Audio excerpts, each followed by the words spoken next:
상상해보세요.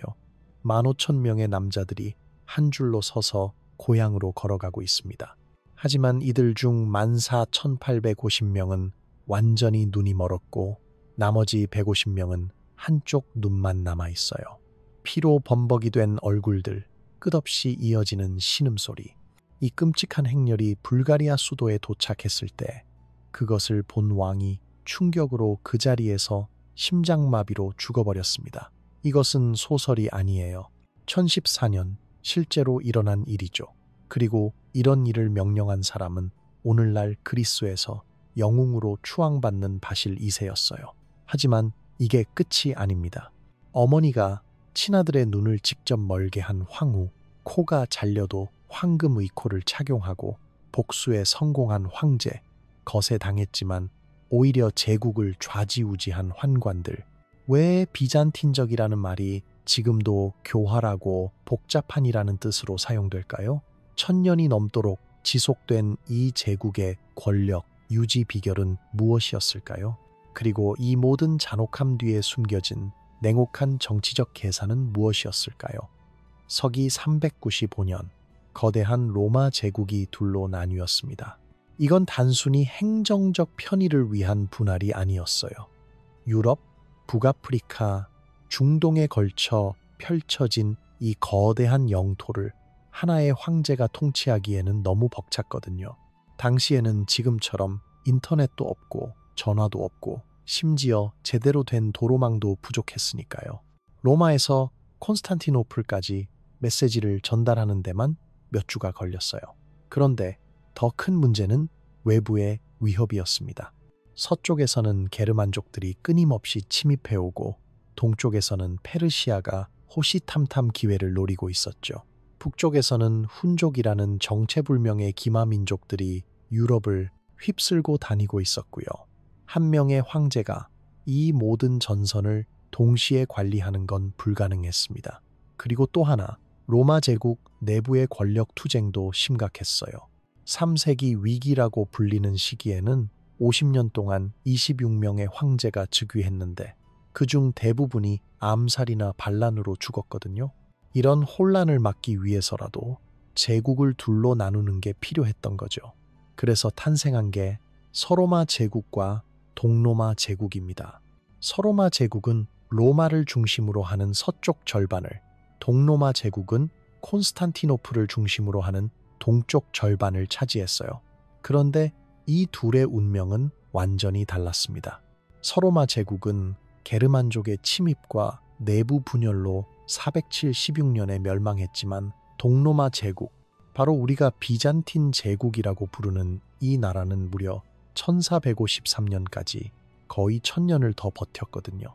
비잔틴이라는 이름이 어디서 나왔는지 아세요? 콘스탄티노플의 옛 이름이 비잔티온이었거든요. 콘스탄틴 대제가 이 도시를 새로운 수도로 정하면서 자기 이름을 따서 콘스탄티노플이라고 불렀지만 후대의 역사학자들은 이 동로마 제국을 비잔틴 제국이라고 부르기 시작했죠. 그런데 왜 동로마 제국이 서로마 제국보다 훨씬 오래 살아남을 수 있었을까요?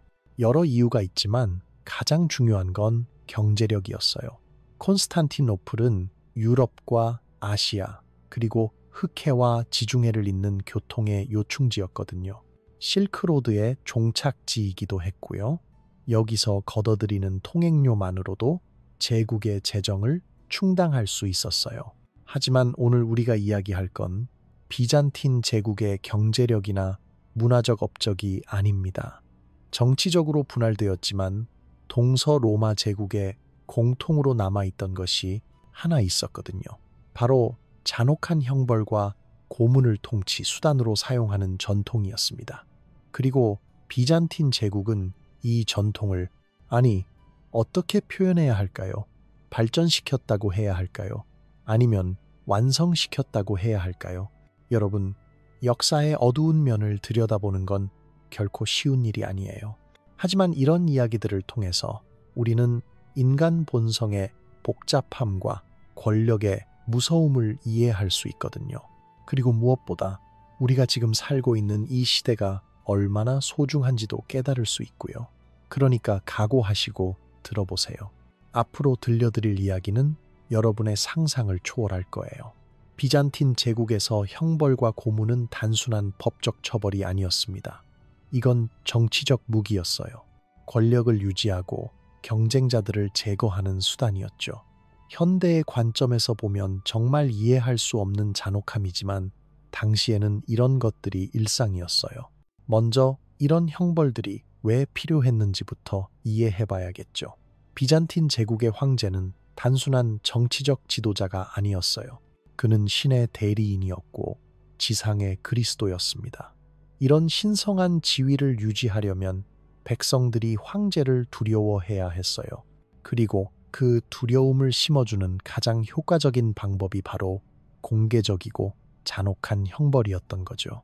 두 번째로 정치적 경쟁자들을 제거해야 했어요. 하지만 여기서 중요한 건 완전히 죽여버리면 안 된다는 점이었습니다. 왜냐하면 기독교 사회에서 살인은 큰 죄악이었거든요. 특히 황제가 직접 다른 귀족을 죽이는 건 정당성에 큰 타격을 주었어요. 그래서 개발된 게 바로 죽이지는 않지만 정치적으로 무력화시키는 형벌들이었던 거죠. 세 번째는 제국 전체의 황제의 권위를 각인시키는 것이었어요. 비잔틴 제국은 정말 광대했거든요. 발칸반도에서 시작해서 소아시아, 시리아, 이집트까지 이 넓은 영토의 백성들이 모두 콘스탄티노플의 황제를 두려워하고 복종하게 만들려면 강력한 본보기가 필요했어요. 그래서 비잔틴 제국에서는 다양한 형태의 형벌이 발달했습니다. 눈알 파내기, 코 자르기, 거세, 사지, 절단. 듣기만 해도 소름이 돋죠. 하지만 이런 것들이 그냥 잔혹함을 위한 잔혹함은 아니었어요. 각각 나름의 정치적, 상징적 의미가 있었거든요. 예를 들어 눈을 멀게 하는 형벌은 단순히 시력을 빼앗는 게 아니었어요. 이건 비전을 빼앗는 거였죠. 지도자의 자질을 완전히 박탈하는 상징적 의미가 있었어요. 코를 자르는 건 외모를 망가뜨려서 황제가 될 자격을 박탈하는 거였고요. 거세는 후손을 남길 수 없게 해서 왕조를 끊어버리는 의미였습니다. 이런 형벌들은 대부분 공개적으로 집행되었어요. 히포드롬이라는 거대한 경기장에서 수만 명의 시민들이 지켜보는 가운데 말이죠. 이건 단순한 처벌이 아니라 일종의 정치적 퍼포먼스였던 거예요. 황제의 권력과 자비, 그리고 무자비함을 동시에 보여주는 무대였죠. 그런데 정말 아이러니한 건 이런 잔혹한 형벌들이 종종 자비로운 처벌로 여겨졌다는 점이에요. 왜냐하면 목숨은 살려뒀으니까요. 실제로 많은 비잔틴 문헌에서 이런 형벌들을 황제의 자비라고 표현하고 있어요. 죽일 수도 있는데 살려뒀다는 거죠. 하지만 과연 이게 정말 자비로운 걸까요? 평생 장애를 안고 살아야 하는 사람들에게는 차라리 죽는 게 나을 수도 있었겠죠. 그리고 실제로 많은 사람들이 이런 형벌을 받은 후 얼마 지나지 않아 죽었어요. 감염이나 쇼크 때문에 말이죠. 자, 그럼 이제 구체적인 형벌들을 하나씩 살펴볼까요? 첫 번째는 비잔틴 제국에서 가장 상징적이고 가장 자주 사용된 형벌입니다. 바로 눈을 멀게 하는 형벌이에요. 그런데 이 형벌에는 정말 충격적인 실제 사례가 있거든요. 1014년 바실 2세가 불가리아 포로 0명을 한꺼번에 눈멀게 한 사건 말이에요. 어떻게 그런 일이 가능했을까요? 그리고 그 결과는 어땠을까요?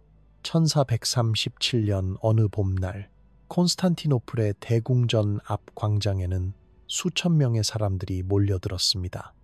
오늘 공개 처형이 있다는 소문이 퍼졌거든요. 하지만 사람들이 기대한 것과는 달리 이번에는 목을 자르는 참수형이 아니었어요. 황제가 내린 명령은 달랐습니다.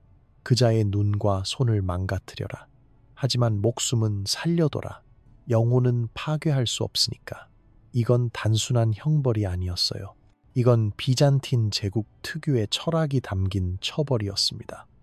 육체는 망가뜨릴 수 있지만 영혼만큼은 신의 영역이라는 거죠.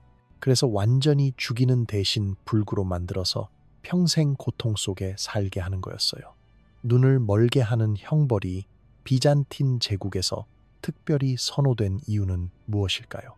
첫째, 정치적으로 완전히 무력화시킬 수 있었거든요. 당시에는 시각이 없으면 군대를 지휘할 수도 없고 정치적 활동도 거의 불가능했어요. 문맹률이 높은 시대였지만 그래도 최소한의 읽고 쓰는 능력은 있어야 권력을 행사할 수 있었거든요. 둘째, 이건 사형에 대한 대안이었어요. 기독교 사회에서 살인은 큰 죄악이었거든요. 특히 황제가 직접 사람을 죽이는 건 신의 대리인으로서의 정당성에 타격을 줄 수 있었어요. 하지만 눈만 멀게 하면 목숨은 살려둔 거니까 형식적으로는 자비로운 처벌이 될 수 있었던 거죠. 셋째, 상징적 의미가 있었어요. 고대부터 보는 것은 지혜와 통찰력의 상징이었거든요. 그래서 눈을 멀게 하는 건 단순히 시각을 빼앗는 게 아니라 비전을 빼앗는 상징적 행위였던 거예요. 미래를 내다볼 수 있는 능력, 즉 지도자의 자질을 완전히 박탈하는 의미가 있었죠. 그럼 구체적으로 어떤 방법을 사용했을까요? 가장 일반적인 방법은 빨갛게 달군 금속 컵을 눈 위에 올려놓는 거였어요. 이렇게 하면 눈알이 완전히 타버리거든요. 상상만 해도 끔찍하죠. 하지만 이게 가장 깔끔한 방법이라고 여겨졌어요. 감염의 위험이 적고 즉시 실명시킬 수 있었거든요.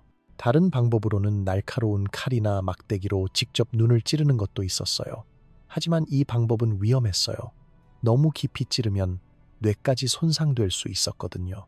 그러면 죽을 수도 있고 그렇게 되면 원래 목적을 달성할 수 없죠. 또 다른 방법은 강한 화학 물질을 눈에 뿌리는 거였어요. 당시에도 산성 물질들을 구할 수 있었거든요. 하지만 이 방법은 효과가 불확실했어요. 완전히 실명시키지 못할 수도 있었고 그러면 나중에 다시 처벌해야 하는 번거로움이 있었죠. 가장 확실한 방법은 역시 빨간 쇠막대기를 사용하는 거였어요. 철을 빨갛게 달궈서 눈에 직접 갖다 대는 거죠. 이렇게 하면 순식간에 눈알이 터지면서 완전히 파괴되었어요. 살이 타는 냄새와 함께 말이죠.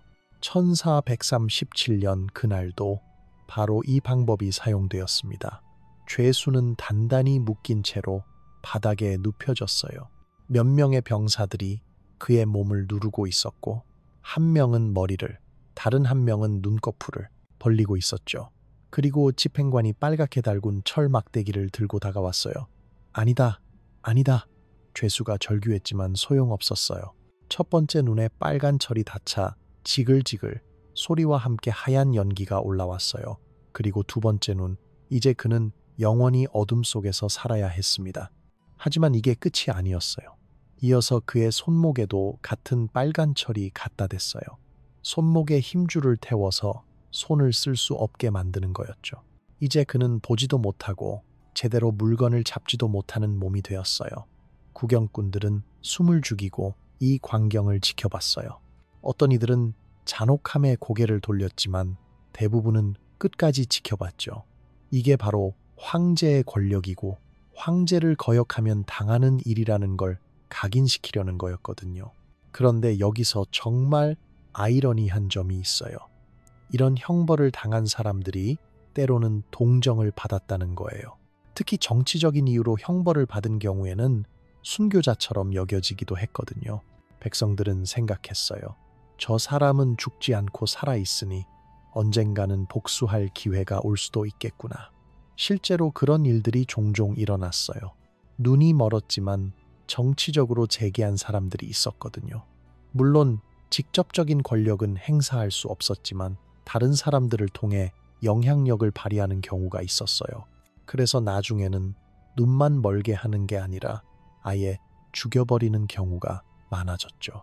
눈을 멀게 하는 형벌의 상징적 의미를 이해하려면 당시 비잔틴 사회에서 보는 것이 얼마나 중요했는지 알아야 해요. 황제는 신의 눈이라고 불렸거든요. 제국 전체를 내려다보고 감시하는 존재였죠.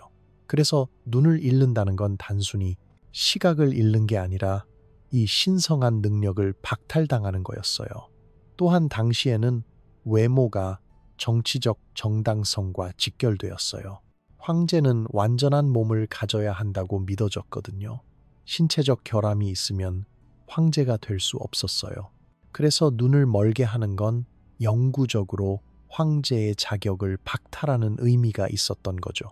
하지만 이런 자비로운 형벌에도 한계가 있었어요. 너무 많은 사람들이 이런 형벌을 받고도 살아남으니까 나중에는 더 확실한 방법들이 개발되었거든요. 그중 하나가 바로 코를 자르는 형벌이었어요. 왜 하필 코였을까요? 그리고 이 형벌은 어떤 특별한 역사적 사건과 연결되어 있을까요? 코를 자르는 형벌, 즉 비강절제술은 비잔틴 제국에서 매우 독특한 위치를 차지하는 형벌이었습니다. 이건 단순히 코를 자르는 게 아니라 정치적 정당성 자체를 박탈하는 상징적 행위였거든요. 왜냐하면 비잔틴 제국에서 황제는 반드시 완전한 몸을 가져야 한다고 믿어졌기 때문이에요. 이 믿음의 뿌리는 고대 그리스 철학까지 거슬러 올라갑니다. 플라톤의 이데아 개념에 따르면 완전한 지배자는 완전한 육체를 가져야 한다는 거였어요. 기독교가 들어오면서 이 개념이 더욱 강화되었죠. 황제는 지상의 그리스도이고 그리스도는 완전한 존재이니까 황제 역시 완전한 몸을 가져야 한다는 논리였어요. 그래서 코가 잘린 사람은 절대로 황제가 될 수 없었습니다. 아무리 혈통이 좋고 능력이 뛰어나고 백성들의 지지를 받더라도 말이에요. 이건 법적으로 명문화되어 있었어요. 신체에 결함이 있는 자는 황제가 될 수 없다는 조항이 명확히 있었거든요. 그런데 이 형벌과 관련해서 비잔틴 역사상 가장 드라마틱한 사건이 있어요. 바로 유스티니아누스 2세의 이야기입니다. 이 사람은 정말 파란만장한 인생을 살았거든요. 황제가 되었다가 쫓겨나고 코가 잘렸다가 다시 황제가 되고 마치 드라마를 보는 것 같은 인생이었어요. 유스티니아누스 2세는 685년에 황제가 되었는데 처음부터 문제가 많았어요. 성격이 잔혹하고 변덕스러웠거든요. 귀족들을 믿지 못해서 끊임없이 숙청을 벌였고 백성들에게는 과도한 세금을 부과했어요. 그리고 외교 정책도 엉망이었죠. 아랍과의 전쟁에서 계속 패배했고 불가리아와의 관계도 악화시켰어요. 결국 695년 군대 내에서 쿠데타가 일어났습니다. 레온티오스라는 장군이 반란을 일으킨 거예요. 유스티니아누스 2세는 붙잡혔고 전통에 따라 코가 잘렸어요. 그리고 크림반도의 체르손이라는 변방으로 유배되었죠. 보통 이런 형벌을 받으면 정치적으로 완전히 끝인 거예요. 하지만 유스티니아누스 2세는 달랐어요. 이 사람은 포기하지 않았거든요. 코가 잘린 자신의 모습을 매일 거울로 보면서 복수를 다짐했다고 해요. 그런데 정말 놀라운 건 이 사람이 황금으로 만든 의코를 착용했다는 거예요. 당시로서는 엄청난 기술이었겠죠. 황금을 코 모양으로 정교하게 만들어서 얼굴에 부착시킨 거예요. 물론 기능적으로는 의미가 없었지만 상징적으로는 엄청난 의미가 있었어요. 나는 아직 살아있고 언젠가 돌아올 것이다 라는 메시지였던 거죠. 10년간의 유배 생활 동안 유스티니아누스 2세는 복수를 준비했어요. 불가리아의 칸과 동맹을 맺고 옛 부하들과 비밀리에 연락을 취했죠. 그리고 705년 마침내 기회가 왔어요. 콘스탄티노플에서 또 다른 쿠데타가 일어난 거예요. 이때 유스티니아누스 2세는 정말 드라마틱한 방법으로 복귀했어요.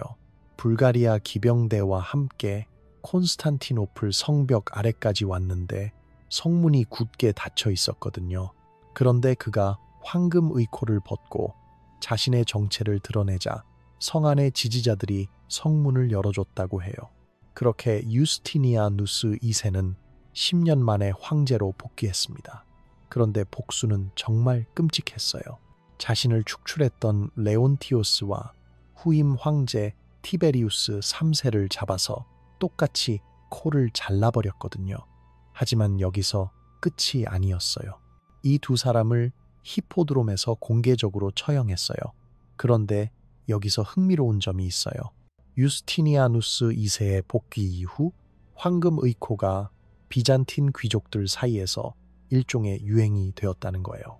코가 잘린 다른 귀족들도 황금이나 은으로 만든 의코를 착용하기 시작했거든요. 이건 단순한 미용 목적이 아니라 정치적 의지의 표현이었어요. 나는 굴복하지 않는다는 메시지였던 거죠. 실제로 8세기와 9세기에는 의코를 착용한 귀족들이 꽤 있었어요. 어떤 이들은 나무로 만든 의코를 착용하기도 했고, 어떤 이들은 동물의 뼈로 만든 의코를 사용하기도 했어요. 재료에 따라 사회적 지위를 구분할 수 있었죠. 황금 의코는 최고 귀족층, 은 의코는 중간 귀족층, 나무나 뼈로 만든 의코는 하위 귀족층이 착용했거든요. 이런 의코 문화는 정말 독특한 현상이었어요. 다른 문명에서는 찾아볼 수 없는 비잔틴만의 특색이었죠. 심지어 의코 제작 전문가들도 생겨났어요. 콘스탄티노플에는 황금코 길드라는 수공업 조합까지 있었다고 해요. 하지만 의코를 착용한다고 해서 정치적 지위가 회복되는 건 아니었어요. 법적으로는 여전히 불완전한 몸을 가진 사람으로 취급받았거든요. 다만 사회적으로는 어느 정도 인정받을 수 있었죠. 특히 의코를 착용하고도 당당하게 궁정에 나타나는 귀족들은 불굴의 의지를 가진 사람으로 여겨졌어요. 유스티니아누스 2세의 경우는 정말 예외적인 케이스였어요. 코가 잘렸음에도 불구하고 다시 황제가 된 유일한 사례거든요. 하지만 이것도 특수한 상황 때문에 가능했던 거예요.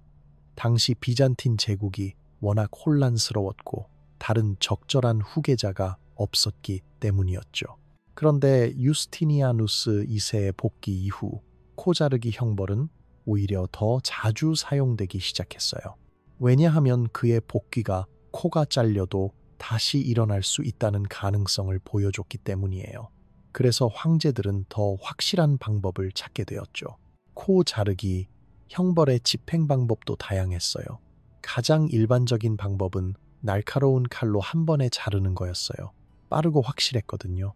하지만 때로는 톱으로 서서히 자르는 경우도 있었어요. 이건 고통을 극대화하기 위한 방법이었죠. 또 다른 방법은 끓는 기름에 코를 담그는 거였어요.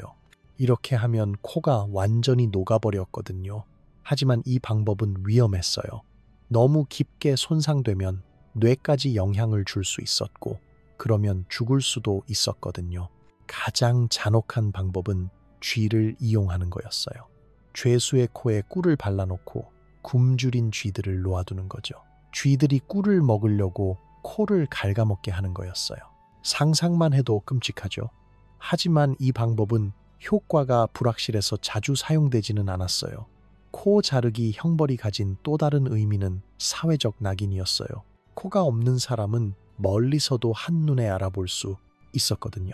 그래서 어디를 가든 전과자라는 것이 드러났어요. 이건 평생 따라다니는 표식이었죠. 특히 여성의 경우에는 더욱 치명적이었어요. 당시 여성의 미모는 정치적 영향력과 직결되었거든요. 황후나 귀족 여성들은 미모를 통해 남성들에게 영향력을 행사했는데 코가 없으면 그런 게 불가능했죠. 그래서 여성에게 코 자르기 형벌을 내리는 건 정치적 죽음을 의미했어요. 하지만 남성의 경우에는 조금 달랐어요. 특히 군인이나 정치가들은 전투에서 입은 상처로 여겨지기도 했거든요. 물론 실제로는 형벌 때문이었지만 때로는 용감한 전사의 증표로 포장되기도 했어요. 코 자르기 형벌과 관련해서 또 다른 흥미로운 사례가 있어요. 바로 여성 황제 이레네와 그녀의 아들 콘스탄티누스 6세의 이야기입니다. 이건 가족 간의 권력 투쟁이 얼마나 잔혹할 수 있는지를 보여주는 사례예요. 모든 정치적 갈등을 뛰어넘어서 엄마가 아들의 눈을 직접 멀게 한 사건이거든요. 종교적 갈등과 권력욕이 가족애보다 강했던 거죠. 어떻게 그런 일이 가능했을까요? 아테네의 이레네는 비잔틴 역사상 가장 논란이 많은 인물 중 하나입니다. 그녀는 비잔틴 제국 최초의 여성 단독 황제였을 뿐만 아니라 자신의 친아들을 눈멀게 해서 권력을 차지한 인물이기도 했거든요. 이 이야기를 이해하려면 당시의 종교적 갈등부터 알아야 해요. 8세기 비잔틴 제국은 성상 파괴 논쟁으로 완전히 분열되어 있었어요. 성상, 즉 성인들의 그림이나 조각상을 교회에 두는 게 옳으냐 그르냐를 두고 벌어진 논쟁이었죠. 한쪽에서는 우상 숭배다, 없애야 한다고 주장했고, 다른 쪽에서는 신에 대한 경배의 도구다, 보존해야 한다고 맞섰어요. 이건 단순한 종교적 논쟁이 아니었어요. 정치적 권력 투쟁의 성격이 강했거든요. 성상 파괴를 지지하는 세력은 주로 군대와 소아시아 지역의 농민들이었어요. 반면 성상 숭배를 지지하는 세력은 콘스탄티노플의 귀족들과 수도원, 그리고 로마 교황이었죠. 이레네는 아테네 출신의 귀족 여성이었는데 769년에 황제 레오 4세와 결혼했어요. 레오 4세는 성상 파괴론자였지만 이레네는 은밀히 성상 숭배를 지지했죠. 780년 레오 4세가 갑자기 죽자 이레네는 아들 콘스탄티누스 6세를 대신해서 섭정이 되었어요. 콘스탄티누스 6세는 당시 겨우 10살이었거든요. 이레네는 섭정이 되자마자 종교 정책을 180도 바꿨어요. 성상 파괴 정책을 폐지하고 교회에 성상들을 다시 설치하기 시작했죠. 이건 엄청난 정치적 모험이었어요. 군대 내에 성상 파괴론자들이 반발할 수 있었거든요. 실제로 반란이 일어났어요. 786년 군대 내에 성상 파괴론자들이 쿠데타를 시도했죠. 하지만 이레네는 영리하게 대처했어요. 반란군들을 각계 격파하고 지도층을 모두 제거했어요. 그리고 787년에는 제2차 니케아 공의회를 개최해서 성상 숭배를 공식적으로 복원시켰어요. 이때까지는 이레네와 아들 콘스탄티누스 6세의 관계가 나쁘지 않았어요. 아들도 어머니의 종교 정책을 지지하는 것 같았거든요. 하지만 아들이 성장하면서 상황이 달라지기 시작했어요. 콘스탄티누스 6세가 20대가 되면서 직접 통치하고 싶어 했어요. 이건 당연한 일이었죠. 그는 정당한 황제였고 이제 충분히 성숙했거든요. 하지만 이레네는 권력을 내놓고 싶지 않았어요. 거의 20년간 실권을 쥐고 있었는데 갑자기 뒷전으로 물러나라는 건 받아들이기 어려웠겠죠. 795년경부터 모자 간의 갈등이 본격화되었어요. 콘스탄티누스 6세는 어머니의 간섭 없이 독자적으로 정치를 하려고 했고 이레네는 이를 막으려고 했죠. 특히 외교 정책과 군사 작전에서 의견이 자주 충돌했어요. 더 큰 문제는 종교 정책이었어요. 콘스탄티누스 6세가 점점 성상 파괴론에 기울어지기 시작한 거예요. 아마도 군대의 지지를 얻기 위한 정치적 계산이었을 거예요. 하지만 이레네에게는 배신으로 느껴졌겠죠. 자신이 그토록 공을 들여서 복원시킨 성상 숭배를 아들이 다시 파괴하려고 한다고 생각했을 테니까요. 797년 마침내 결정적인 순간이 왔어요. 콘스탄티누스 6세가 어머니를 완전히 실각시키고 단독 통치를 선언한 거예요. 이레네는 궁전에서 쫓겨나서 프린키포 섬으로 유배되었죠. 하지만 이레네는 포기하지 않았어요. 유배지에서도 비밀리에 지지 세력들과 연락을 취했어요. 특히 콘스탄티노플의 성상 숭배론자들과 일부 궁정 관리들이 여전히 그녀를 지지하고 있었거든요. 그리고 799년 기회가 왔어요. 콘스탄티누스 6세의 정치가 실패를 거듭하면서 지지율이 떨어진 거예요.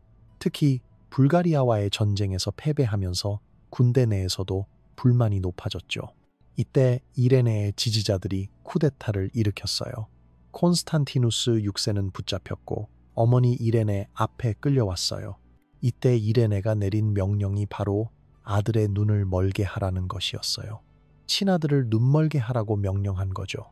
799년 8월 15일 콘스탄티노플 대궁전의 한 방에서 끔찍한 일이 벌어졌습니다. 콘스탄티누스 6세는 침대에 묶여 있었고 집행관들이 빨갛게 달군 금속 컵을 준비하고 있었어요. 이레네는 직접 그 장면을 지켜봤다고 해요. 어머니 제발, 콘스탄티누스 6세가 애원했지만 소용없었어요. 이레네는 차갑게 대답했어요. 네가 먼저 나를 배신했다. 이건 신의 뜻이야. 첫 번째 빨간 쇠가 눈에 닿자 끔찍한 비명이 궁전 전체에 울려 퍼졌어요. 그리고 두 번째, 이제 콘스탄티누스 6세는 완전히 눈이 멀었어요. 그런데 집행이 너무 잔혹했던지 그는 몇 달 후 죽고 말았어요. 감염과 쇼크 때문이었죠. 이레네는 이렇게 아들을 제거하고 비잔틴 제국 최초의 여성 단독 황제가 되었어요. 하지만 그녀의 통치는 오래가지 못했어요. 802년 궁정 관리들의 또 다른 쿠데타로 실각하고 말았죠. 이 사건은 비잔틴 역사상 가장 충격적인 사건 중 하나로 기록되었어요. 아무리 권력 투쟁이 치열하다고 해도 어머니가 친아들을 그렇게 잔혹하게 처벌한 사례는 드물었거든요. 심지어 당시 사람들조차 이레네의 행동을 비판했어요. 하지만 이레네는 자신의 행동을 정당화했어요. 그녀는 신의 뜻을 거역한 아들을 처벌한 것이라고 주장했거든요. 성상 숭배라는 신성한 사업을 방해한 아들에 대한 정당한 처벌이라는 논리였어요. 이 사건은 당시 비잔틴 사회의 복잡성을 보여줘요. 종교적 신념과 정치적 야망, 가족애와 권력욕이 복잡하게 얽혀 있었던 거죠. 그리고 무엇보다 여성이 권력을 유지하기 위해서는 남성보다도 더 잔혹해져야 했던 현실을 보여주기도 해요. 이 사건 이후 눈멀게 하는 형벌은 더욱 자주 사용되었어요. 이레네가 보여준 성공 사례 때문이었죠. 다른 황제들도 정치적 경쟁자들을 제거할 때 이 방법을 선호하게 되었어요. 하지만 눈멀게 하는 형벌만으로는 부족한 경우들이 있었어요. 때로는 더 확실하고 더 상징적인 형벌이 필요했거든요. 그중 하나가 바로 거세였어요. 이건 단순히 고통을 주는 게 아니라 남성성 자체를 박탈하는 의미가 있었죠. 그런데 아이러니하게도 거세당한 사람들 중에는 오히려 엄청난 권력을 얻은 사람들도 있었어요. 어떻게 그런 일이 가능했을까요? 비잔틴 제국에서 거세는 가장 복잡하고 모순적인 형벌이었습니다. 한편으로는 남성성을 완전히 박탈하는 잔혹한 처벌이었지만 다른 한편으로는 특별한 권력과 지위를 얻을 수 있는 통로이기도 했거든요. 이런 모순적 성격 때문에 거세는 비잔틴 사회에서 독특한 위치를 차지했어요. 먼저 거세가 형벌로 사용된 이유부터 살펴볼게요. 가장 큰 이유는 정치적 경쟁자의 후손을 차단하는 것이었어요. 아무리 능력 있고 인기 있는 인물이라도 후손을 남길 수 없다면 장기적인 위협이 되지 않았거든요. 왕조 정치에서는 혈통이 중요했으니까 거세를 통해 그 혈통을 완전히 끊어버리는 거였죠. 두 번째 이유는 법적 제약 때문이었어요. 비잔틴 법에 따르면 거세당한 사람은 황제가 될 수 없었어요. 이건 명문화된 조항이었거든요. 그래서 유력한 정치인이나 장군을 거세시키면 법적으로 황제위를 노릴 수 없게 만들 수 있었어요. 세 번째는 상징적 의미였어요. 고대 사회에서 남성성은 권력과 직결되었거든요. 거세는 이런 남성성을 완전히 박탈하는 상징적 행위였어요. 너는 이제 완전한 남자가 아니다 라는 메시지를 전달하는 거였죠. 거세의 집행 방법은 정말 잔혹했어요. 가장 일반적인 방법은 날카로운 칼로 한 번에 절단하는 거였어요. 마취제도 없던 시절이니까 상상만 해도 끔찍한 고통이었겠죠. 출혈과 감염으로 죽는 경우도 많았어요. 다른 방법으로는 조이기 방식도 있었어요. 밧줄이나 실로 특정 부위를 단단히 묶어서 혈액순환을 차단시키는 거였죠. 그러면 해당 부위가 썩어서 저절로 떨어져 나갔어요. 이 방법은 출혈은 적었지만 감염의 위험은 더 컸어요. 또 다른 방법은 화상을 이용하는 거였어요. 빨갛게 달군 철로 지져서 절단하는 동시에 상처를 지혈하는 거였죠. 고통은 말할 수 없이 컸지만 출혈과 감염의 위험은 상대적으로 적었어요. 거세가 형벌로 사용된 대표적인 사례 중 하나가 바로 바실리스코스의 경우예요.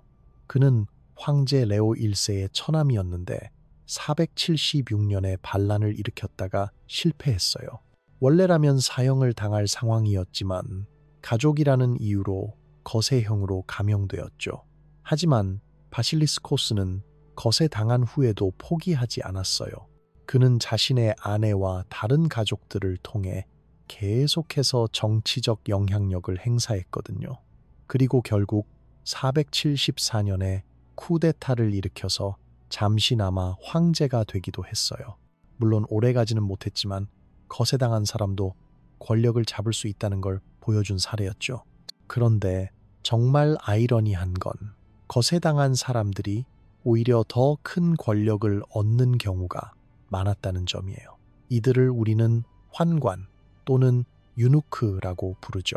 비잔틴 제국에서 환관들은 독특한 위치를 차지했어요. 먼저 환관들은 황제에게 완전히 의존할 수밖에 없었어요. 후손도 없고 다른 가문과의 연결고리도 없었거든요. 그래서 황제 입장에서는 가장 신뢰할 수 있는 부하들이었어요. 배신할 이유가 없었으니까요. 두 번째로, 환관들은 궁중 내부의 일에 깊숙이 관여할 수 있었어요. 특히 황후나 공주들과의 관계에서 말이죠.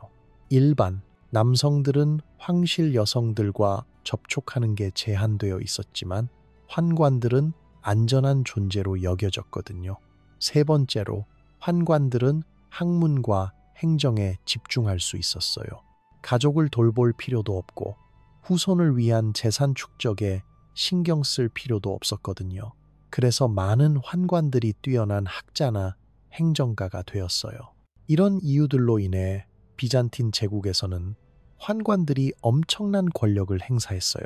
심지어 황제를 좌지우지하는 환관들도 있었죠. 가장 대표적인 인물이 바로 바실 파라퀘메메노스예요. 바실 파라퀘메메노스는 로마노스 1세의 사생아였는데 어린 나이에 거세당했어요. 아마도 정치적 이유 때문이었을 거예요. 사생아이지만 황제의 아들이니까 나중에 문제가 될 수 있다고 판단했던 거겠죠. 하지만 바실은 이 운명을 받아들이고 오히려 기회로 만들었어요. 뛰어난 능력을 인정받아 궁정에서 출세하기 시작했거든요.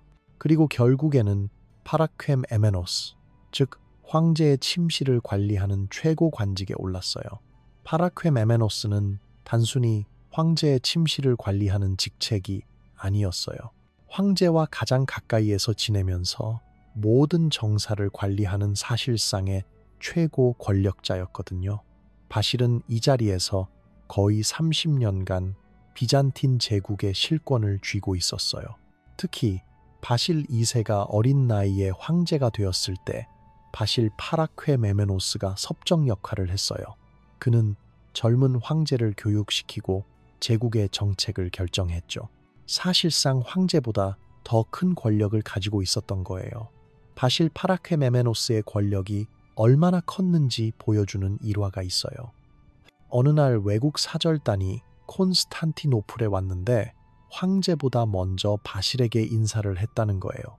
그만큼 그의 권력이 널리 알려져 있었던 거죠. 하지만 환관들의 권력에도 한계가 있었어요.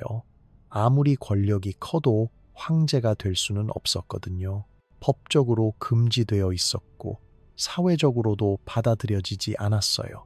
그래서 환관들은 항상 황제의 뒤에서 권력을 행사할 수밖에 없었어요. 그런데 종교적 맥락에서 보면 또 다른 측면이 있어요. 기독교에서는 때로 거세를 신성한 행위로 여기기도 했거든요.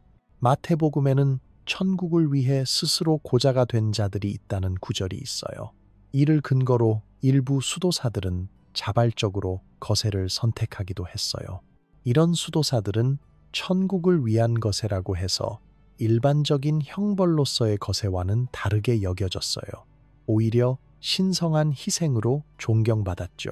그래서 자발적 거세를 한 수도사들은 높은 종교적 지위에 오르는 경우가 많았어요. 하지만 교회 공식 입장은 달랐어요. 대부분의 교회 지도자들은 자발적 거세를 금지했거든요. 신이 만든 몸을 스스로 훼손하는 건 죄악이라고 본 거죠. 그래서 자발적 거세를 한 수도사들은 종종 교회와 갈등을 빚었어요.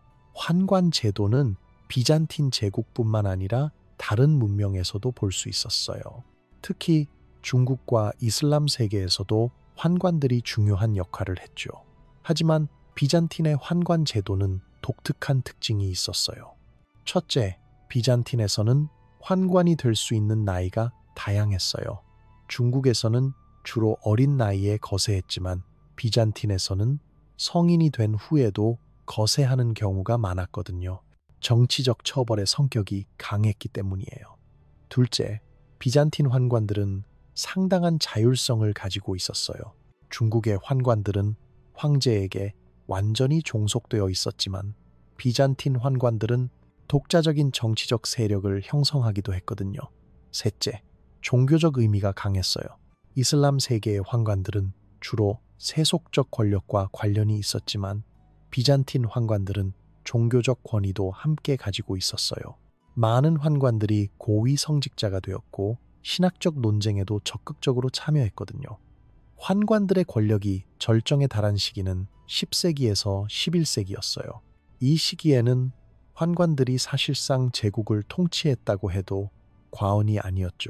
바실 파라케메메노스 외에도 니케포로스 우라노스, 요한네스, 오르파노트로포스 같은 유명한 환관들이 있었어요. 요한네스 오르파노트로포스의 경우는 정말 흥미로운 인물이에요. 그는 원래 고아원 원장이었는데 점점 출세해서 결국 제국의 최고 권력자가 되었거든요. 그의 조카 미하일 4세를 황제로 만들고 실질적으로는 자신이 제국을 통치했어요. 하지만 환관들의 권력이 너무 커지자 반발도 생겼어요. 특히 군인 귀족들과 일반 귀족들은 환관들의 권력을 견제하려고 했지요. 그들은 거세당한 자들이 남자들을 지배하는 게 말이 되느냐고 반발했어요. 이런 갈등은 11세기 후반에 절정에 달했어요.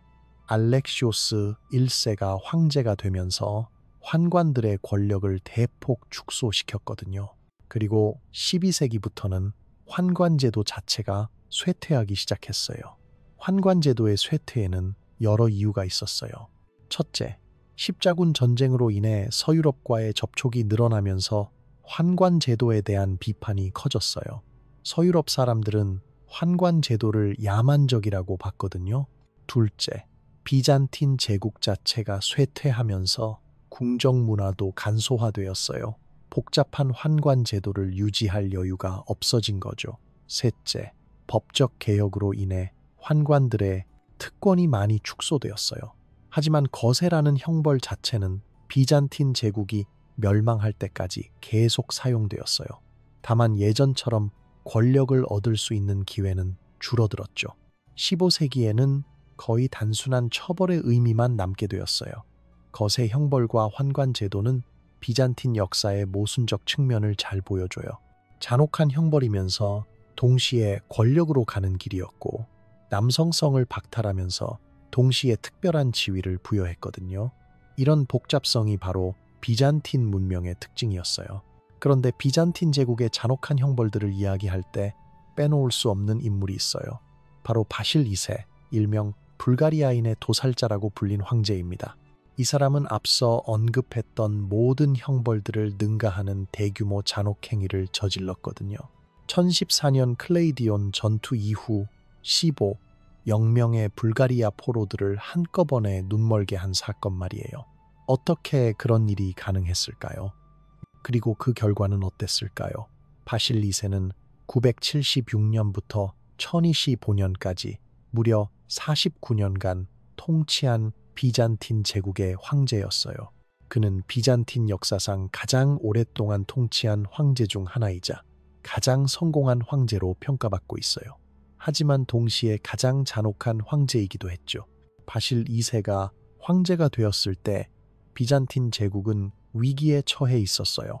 동쪽에서는 아랍군들이 끊임없이 침입해오고 북쪽에서는 불가리아가 제국의 발칸반도 지배에 도전하고 있었거든요. 그리고 제국 내부에서는 대귀족들이 중앙정부에 반발하고 있었어요. 특히 불가리아와의 전쟁이 가장 심각했어요. 불가리아는 9세기에 독립한 후 계속해서 비잔틴 제국과 충돌해 왔거든요. 10세기 말에는 사무일이라는 강력한 차르가 등장해서 발칸, 반도의 상당 부분을 차지하고 있었어요. 바실 2세는 즉위 초기부터 불가리아 정벌을 최우선 과제로 삼았어요. 하지만 쉽지 않은 전쟁이었죠. 불가리아군들은 산악지형을 이용한 게릴라전을 벌였고 비잔틴군은 계속 고전했어요. 986년에는 바실 2세가 직접 대군을 이끌고 불가리아를 침공했지만 대패했어요. 트라이아노스 문이라는 곳에서 불가리아군의 매복에 걸려 엄청난 손실을 입었거든요. 바실 2세 자신도 간신히 목숨을 구했을 정도였어요. 이 패배는 바실 2세에게 큰 충격을 주었어요. 그는 복수를 다짐하면서 군사 개혁에 착수했죠. 기존의 테마 시스템을 개편하고 전문 직업 군인들로 구성된 새로운 군대를 만들었어요. 그리고 무엇보다 자신이 직접 모든 군사 작전을 지휘했어요. 990년대부터 바실 2세의 반격이 시작되었어요. 그는 체계적이고 잔혹한 전략을 사용했죠. 불가리아의 요새들을 하나씩 점령하면서 포로들을 모두 눈멀게 만들었어요. 이건 단순한 복수가 아니라 심리전의 일환이었거든요. 불가리아 포로들을 눈멀게 해서 고향으로 돌려보내면 그들을 본 불가리아인들이 공포에 질리게 되는 거였어요. 비잔틴군과 싸우면 이런 끔찍한 운명을 당한다는 메시지를 전달하는 거였죠. 이런 심리전 전략은 꽤 효과적이었어요. 불가리아군의 사기가 떨어지기 시작했고 일부 지역에서는 저항 없이 항복하는 곳들도 나타났어요. 하지만 사무일 차르는 끝까지 저항했어요. 전쟁은 20년 넘게 계속되었어요. 양측 모두 엄청난 손실을 입었지만 조금씩 비잔틴군이 우세해지기 시작했어요. 바실 2세의 끈질긴 공격과 체계적인 점령 정책이 효과를 보기 시작한 거죠. 그리고 1014년 7월 29일 마침내 결정적인 순간이 왔어요. 클레이디온이라는 곳에서 비잔틴군과 불가리아군이 대규모 전투를 벌인 거예요. 이 전투에서 바실 2세는 완벽한 승리를 거두었어요. 클레이디온 전투의 승리 자체는 그렇게 특별한 일이 아니었어요. 바실 2세가 이미 많은 승리를 거뒀거든요. 하지만 이번에는 달랐어요. 무려 0명이라는 엄청난 수의 불가리아 포로들이 잡혔던 거예요. 보통이라면 이런 대량의 포로들을 어떻게 처리할지 고민해야 했겠죠. 모두 죽이기에는 너무 많았고 그렇다고 풀어줄 수도 없었어요. 그들이 다시 무기를 들고 저항할 수도 있었거든요. 바실 2세가 내린 명령은 충격적이었어요. 0명을 모두 눈멀게 하되 100명마다 한 명씩은 한쪽 눈만 멀게 하라. 그들이 나머지를 이끌고 고향으로 돌아갈 수 있게 말이다. 이건 정말 냉혹한 계산이었어요. 모든 포로를 죽이면 그냥 끝이지만 눈멀게 해서 돌려보내면 더 큰 심리적 타격을 줄 수 있었거든요. 불가리아 전체가 공포에 떨게 만드는 거였죠. 집행은 며칠에 걸쳐 이루어졌어요. 0명을 한꺼번에 처리하기에는 물리적으로 불가능했거든요. 비잔틴군 병사들이 교대로 빨갛게 달군 철막대기를 사용해서 포로들의 눈을 하나씩 멀게 했어요. 현장은 말 그대로 지옥이었어요. 포로들의 비명소리가 며칠 동안 계속되었고 살이 타는 냄새가 전장 전체에 퍼졌어요. 많은 비잔틴 병사들조차 이 광경을 보고 구역질을 했다고 해요. 100명 중 1명씩 남겨진 안내자들은 한쪽 눈만 멀게 했어요. 이들이 나머지 99명의 완전히 눈먼 사람들을 이끌고 불가리아로 돌아가야 했거든요. 상상만 해도 끔찍한 행렬이었을 거예요. 이 끔찍한 행렬이 불가리아의 수도 오흐리드에 도착했을 때 사무일 차르가 직접 나와서 맞았어요.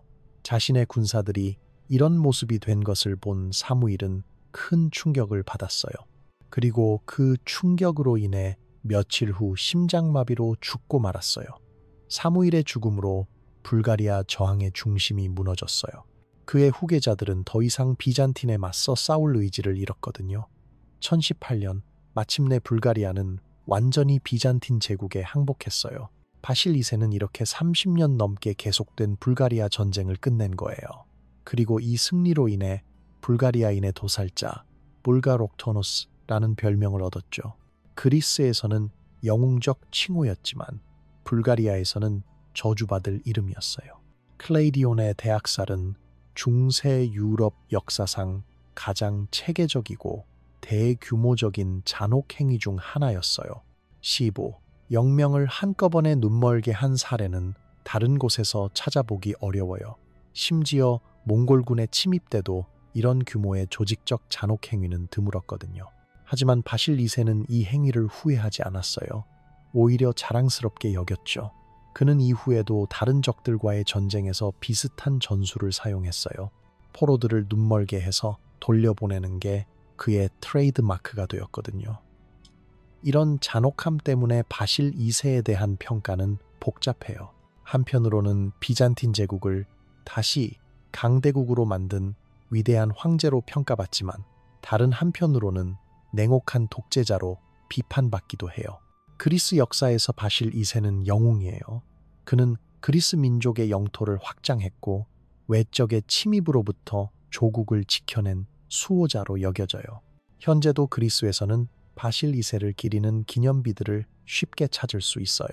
하지만 불가리아 역사에서 바실 2세는 완전히 다른 존재예요. 그는 불가리아 민족의 독립을 짓밟고 수많은 무고한 사람들을 학살한 침략자로 기록되어 있어요. 지금도 불가리아에서 바실 2세는 가장 증오받는 역사적 인물 중 하나예요. 이런 상반된 평가는 역사의 관점이 얼마나 중요한지를 보여줘요. 같은 사건이라도 어느 입장에서 보느냐에 따라 완전히 다르게 해석될 수 있거든요. 바실 2세의 행위가 정당한 군사 전략이었을까요? 아니면 용납할 수 없는 전쟁 범죄였을까요? 당시의 기준으로 봐도 클레이디온의 학살은 과도했어요. 물론 중세에는 전쟁이 잔혹한 게 일반적이었지만 15. 영명을 조직적으로 불구로 만든 사례는 드물었거든요. 심지어 당시 다른 기독교 국가들조차 바실 2세의 행위를 비판했어요. 하지만 결과적으로는 바실 2세의 전략이 성공했어요. 불가리아는 200년 넘게 비잔틴 제국의 지배하에 있었고 발칸 반도는 오랫동안 평화를 유지했어요. 잔혹한 수단이었지만 장기적인 안정을 가져다 준 거죠. 클레이디온 사건은 또한 비잔틴 제국의 특성을 잘 보여줘요. 겉으로는 기독교 제국이었지만 실제로는 매우 현실적이고 냉혹한 국가였거든요. 종교적 이상보다는 정치적 실익을 우선시했던 거죠. 바실 2세 이후로도 비잔틴 제국에서는 이런 잔혹한 형벌들이 계속 사용되었어요. 클레이디온의 성공 사례가 후대 황제들에게 영향을 미쳤던 거죠. 특히 대규모 반란이나 외침에 대해서는 더욱 가혹한 보복이 가해졌어요. 그런데 이런 잔혹함이 비잔틴 제국에 어떤 영향을 미쳤을까요? 단기적으로는 효과적이었지만 장기적으로는 제국 자체에 독이 되었을 수도 있어요. 너무 많은 적을 만들었고 제국에 대한 반감을 키웠거든요. 그리고 이런 잔혹한 통치 문화가 비잔틴 제국의 최종적인 몰락에도 영향을 미쳤을 수 있어요. 지금까지 우리는 비잔틴 제국의 다양한 잔혹한 형벌들을 살펴봤어요. 눈 멀게 하기, 코 자르기, 거세, 그리고 바실 2세의 대학살까지 이 모든 것들이 어떻게 비잔틴 제국이라는 문명을 만들어갔는지, 그리고 이런 잔혹함이 어떻게 1000년이 넘는 제국의 존속을 가능하게 했는지에 대해 생각해 볼 필요가 있어요. 과연 이런 방법들이 정말 효과적이었을까요? 그리고 현재까지도 비잔틴적이라는 말이 복잡하고 교활하다는 의미로 사용되는 이유는 무엇일까요? 여러분, 지금까지 비잔틴 제국의 끔찍한 형벌들에 대해 이야기해 왔는데 이제 한 걸음 뒤로 물러서서 이 모든 것들이 가지는 의미에 대해 생각해 봐야겠어요. 왜 비잔틴 제국은 이런 잔혹함으로 기억되는 걸까요? 그리고 이런 형벌들이 제국에게는 어떤 의미였을까요? 먼저 비잔틴 제국이 가진 독특한 위치를 이해해야 해요. 이 제국은 로마 제국의 직접적인 계승자였지만 동시에 완전히 다른 문명이기도 했거든요. 서로마 제국이 멸망한 후 거의 1000년을 더 버틴 이 제국은 끊임없는 위협 속에서 살아남기 위해 극도로 현실적인 정치를 발전시켰어요. 비잔틴 제국은 말 그대로 사방이 적으로 둘러싸여 있었어요. 서쪽에서는 서유럽의 여러 왕국들이, 북쪽에서는 불가리아를 비롯한 슬라브 민족들이, 동쪽에서는 페르시아와 후에 아랍 제국이 끊임없이 위협했죠. 남쪽으로는 지중해가 있었지만 그곳조차 해적들과 적대적인 해상 세력들로 가득했어요. 이런 상황에서 비잔틴 제국이 생존하려면 두 가지 전략이 필요했어요. 하나는 뛰어난 외교술, 즉 적들을 서로 싸우게 만들고 자신에게 유리한 동맹을 맺는 것이었죠. 다른 하나는 강력한 억제력, 즉 자신을 건드리면 끔찍한 대가를 치르게 된다는 것을 보여주는 것이었어요. 바로 여기서 잔혹한 형벌들이 등장한 거예요. 이것들은 단순한 법적 처벌이 아니라 정치적 무기였거든요. 비잔틴 제국의 황제들은 이런 형벌들을 통해 메시지를 전달했어요. 우리를 적으로 만들면 이런 일을 당한다는 거죠. 실제로 이런 전략은 꽤 효과적이었어요. 바실 2세의 불가리아 학살 이후 200년 동안 발칸 반도에서는 대규모 반란이 일어나지 않았거든요. 다른 민족들도 비잔틴에 맞서 싸우기를 꺼려했어요. 잔혹한 보복이 두려웠기 때문이죠. 하지만 이런 잔혹함에는 대가가 따랐어요. 비잔틴 제국은 점점 고립되어 갔어요. 다른 기독교 국가들조차 비잔틴의 잔혹함을 비판했고 때로는 적대시하기도 했거든요. 1204년 제4차 십자군이 콘스탄티노플을 점령한 것도 부분적으로는 비잔틴에 대한 반감 때문이었어요. 또한 내부적으로도 문제가 있었어요. 끊임없는 공포와 의심의 문화가 만들어진 거예요. 황제들은 신하들을 믿지 못했고 신하들은 서로를 감시했어요. 언제 누가 반역자로 몰려서 끔찍한 형벌을 받을지 모르는 상황이었거든요. 이런 문화는 비잔틴 궁정을 매우 복잡하고 음모가 가득한 곳으로 만들었어요. 직접적인 대결보다는 은밀한 모략과 배신이 일상이 되었죠. 서유럽 사람들이 비잔틴을 교활하고 신뢰할 수 없는 나라로 본 이유도 여기에 있어요. 비잔틴적이라는 말이 현재까지도 복잡하고 교활한이라는 의미로 사용되는 것도 바로 이 때문이에요. 1000년이 넘는 시간 동안 극도로 복잡한 정치 게임이 벌어졌던 곳이었거든요. 생존을 위해서는 모든 수단을 동원해야 했고 그 과정에서 도덕적 원칙들이 희생되었어요. 하지만 공정하게 평가하자면 비잔틴 제국의 잔혹함만 기억하는 것은 편향된 시각이에요. 이 제국은 동시에 놀라운 문화적, 예술적 업적들도 남겼거든요. 하기야 소피아 같은 건축 걸작들, 정교한 모자이크 예술, 그리고 고대 그리스와 로마의 문헌들을 보존한 공로도 있어요.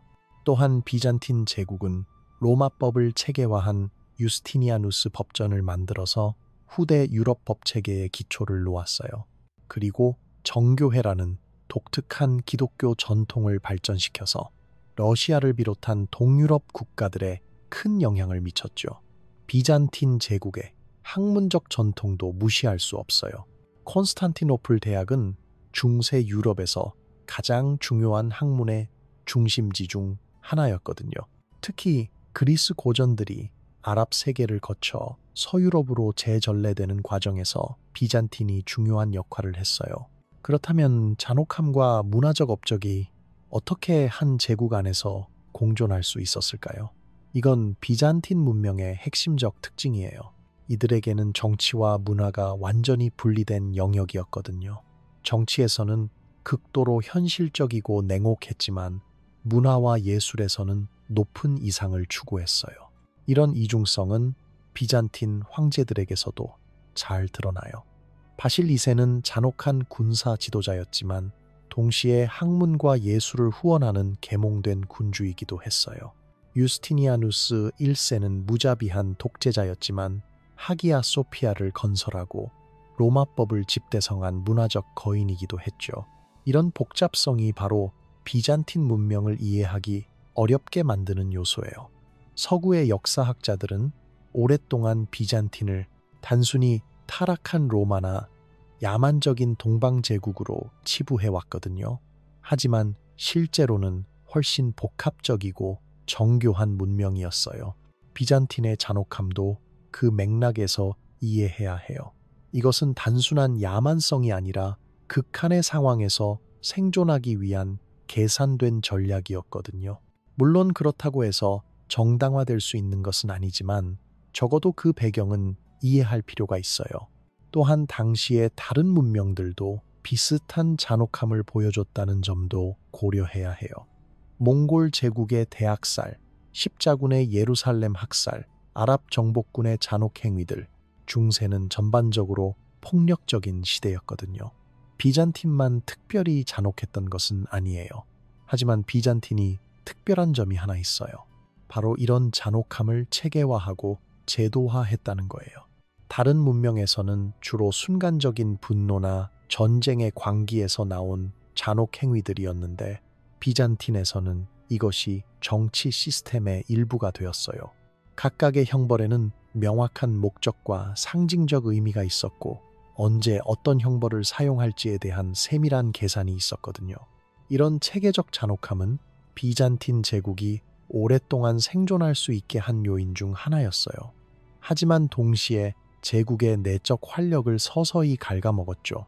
끊임없는 공포와 의심의 문화는 창의성과 자발성을 억압했어요. 사람들은 새로운 시도보다는 안전한 길을 선택하게 되었거든요. 12세기부터 비잔틴 제국이 쇠퇴하기 시작한 것도 부분적으로는 이런 경직된 문화 때문이었을 수 있어요. 급변하는 중세 후기의 상황에 유연하게 대응하지 못했던 거죠. 서유럽의 역동적인 상업 문화나 이슬람 세계의 학문적 발전에 뒤처지게 되었어요. 그럼에도 불구하고 비잔틴 제국은 1453년까지 버텼어요. 이는 정말 놀라운 일이에요. 로마 제국의 유산을 이어받아 1000년 이상 지속된 것은 인류 역사상 드문 일이거든요. 그리고 그 과정에서 보여준 정치적 기교와 문화적 업적들은 분명히 인정받아야 할 가치가 있어요. 현재 우리가 비잔틴 제국을 어떻게 기억해야 할까요? 잔혹한 형벌들로만 기억하는 것은 공정하지 않아요. 하지만 그렇다고 해서 그런 어두운 면들을 무시해서도 안 되죠. 역사는 복잡하고 모순적이에요. 한 문명이 위대한 업적과 끔찍한 잔혹함을 동시에 보여줄 수 있다는 것을 받아들여야 해요. 비잔틴 제국의 형벌들이 우리에게 주는 교훈은 무엇일까요? 첫째, 권력의 무서움이에요. 절대 권력은 절대적으로 부패한다는 말이 있듯이 견제받지 않는 권력은 언제든 잔혹함으로 변질될 수 있어요. 비잔틴의 황제들은 신의 대리인이라는 절대적 지위를 가지고 있었고 그 결과 끔찍한 잔혹 행위들이 정당화될 수 있었거든요. 둘째, 생존을 위한 투쟁이 어떻게 인간성을 훼손할 수 있는가 하는 점이에요. 비잔틴 제국은 끊임없는 위협 속에서 살아남기 위해 극단적인 수단들을 선택했어요. 하지만 그 과정에서 도덕적 가치들을 희생했고 결국 자신들도 그 희생자가 되었죠. 셋째, 두려움을 기반으로 한 통치의 한계예요. 잔혹한 형벌들은 단기적으로는 효과적일 수 있어요. 하지만 장기적으로는 사회 전체의 활력을 떨어뜨리고 결국 쇠퇴로 이어질 수 있어요. 창의성과 자발성은 자유로운 환경에서만 꽃피울 수 있거든요. 마지막으로 역사를 객관적으로 바라보는 것의 중요성이에요. 비잔틴 제국을 단순히 악한 제국이나 위대한 제국으로만 보는 것은 편향된 시각이에요. 복잡하고 모순적인 측면들을 모두 고려해서 균형 잡힌 평가를 내려야 해요. 오늘날 우리가 살고 있는 세상도 완벽하지 않아요. 여전히 권력의 남용이 있고 불의가 있고 때로는 잔혹함도 있어요. 비잔틴 제국의 역사를 통해 우리는 그런 어두운 측면들을 경계하고 더 나은 사회를 만들어가려고 노력해야 한다는 교훈을 얻을 수 있어요. 그리고 무엇보다 역사의 복잡성을 인정하는 겸손함을 가져야 해요. 1000년이 넘는 시간 동안 존속했던 제국을 몇 가지 일화만으로 평가할 수는 없어요. 비잔틴 제국은 인류 문명사에서 독특하고 중요한 위치를 차지하는 복합적인 존재였어요. 395년 로마 제국의 분할로 시작된 이야기가 1453년 콘스탄티노플의 함락으로 끝났을 때 하나의 거대한 문명의 막이 내렸어요. 그 1000년이 넘는 시간 동안 비잔틴 제국이 보여준 것은 인간의 복잡성 그 자체였어요. 위대함과 잔혹함, 지혜와 어리석음, 신앙과 야망이 뒤섞인 거대한 드라마였죠. 오늘 우리가 살펴본 끔찍한 형벌들은 그 드라마의 어두운 면이었어요. 하지만 그것만이 전부는 아니었어요. 하기야 소피아의 아름다운 돔 아래에서 울려 퍼지던 찬송가들, 수도원에서 정성스럽게 필사된 고대 그리스의 철학서들, 실크로드를 통해 동서양을 이었던 상인들의 활기찬 목소리들, 이 모든 것들도 비잔틴 제국의 일부였어요. 역사를 공부한다는 것은 바로 이런 복잡성을 이해하는 것이에요. 선악을 명확히 구분하고 싶은 우리의 욕구를 억누르고 인간과 문명의 모순적 측면들을 받아들이는 거죠. 그리고 그 과정에서 우리 자신에 대해서도 더 깊이 이해하게 되는 거예요. 비잔틴 제국의 잔혹한 형벌들은 분명 끔찍했어요. 하지만 그것들을 통해 우리는 권력의 본질, 생존의 논리, 그리고 인간 본성의 어두운 면을 들여다볼 수 있었어요. 이런 어둠을 직시하는 것이 바로 더 밝은 미래를 만드는 첫걸음이라고 생각해요. 여러분, 오늘 이야기는 여기서 마치겠습니다. 비잔틴 제국의 말할 수 없는 형벌들에 대한 긴 여행이었는데요. 어떠셨나요? 역사의 어두운 면을 들여다보는 것은 쉽지 않은 일이지만 그를 통해 우리는 더 많은 것을 배울 수 있어요. 만약 오늘 이야기가 흥미로우셨다면 좋아요 버튼을 눌러주세요. 그리고 구독 버튼도 꾹 눌러주시고요. 앞으로도 역사에 숨겨진 이야기들, 때로는 충격적이고 때로는 감동적인 과거의 이야기들을 계속해서 가져오겠습니다. 댓글로는 오늘 이야기에 대한 여러분의 생각을 들려주세요. 비잔틴 제국의 이런 잔혹함에 대해 어떻게 생각하시는지, 또는 앞으로 다루었으면 하는 역사적 주제가 있다면 제안해 주세요. 여러분의 의견 하나하나가 다음 영상을 만드는데 큰 도움이 됩니다. 역사는 과거의 이야기이지만 그 속에는 현재와 미래를 위한 지혜가 담겨 있어요. 우리가 과거를 기억하는 이유는 같은 실수를 반복하지 않기 위해서이고 더 나은 세상을 만들어가기 위해서입니다. 그런 의미에서 오늘의 이야기도 단순한 호기심이 아니라 우리 모두에게 필요한 교훈이었기를 바랍니다. 다음 영상에서 또 만나요. 그때까지 건강하시고 역사에 대한 관심 잃지 마세요.